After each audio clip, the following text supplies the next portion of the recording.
আমার ডেলিভারির লোকেশনে চলে এসেছি। এটা হচ্ছে আজকের দিনের আমার তৃতীয় ডেলিভারি। আসেন ডেলিভারিটা করি। এটা হচ্ছে 9320, এটা 9316, সো 9320 এই রোডটাতেই হবে।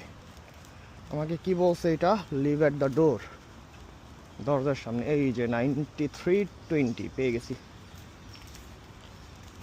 ভয়ঙ্কর গরমে ডেলিভারি দিলাম রে, ভালো একটা টিপস দিস ভাই।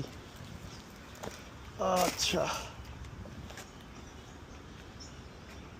আল্লাহর কাছে লক্ষ কোটি শুক্রিয়া। আলহামদুলিল্লাহ, আমার 3টা ডেলিভারি কমপ্লিট। এই 36 ডিগ্রি তাপমাত্রাতে ফুড ডেলিভারি করতেছি। 3টা ডেলিভারি দিয়া কত টাকা কামাইলাম একটু দেখাই আপনাদের। দেখছেন কেন আমি এত গরমে কাজে বেরোইছি? এই যে অর্ডার দিতেছে না। অর্ডারের অবস্থা খুবই খারাপ, অর্ডারের অবস্থা খুব খারাপ রে ভাই। এই গরমে 22 টাকা 62 পয়সা আমি 3টা ডেলিভারি দিয়ে কামাইছি। ধন্যবাদ, আবার দেখা হবে আপনাদের সাথে।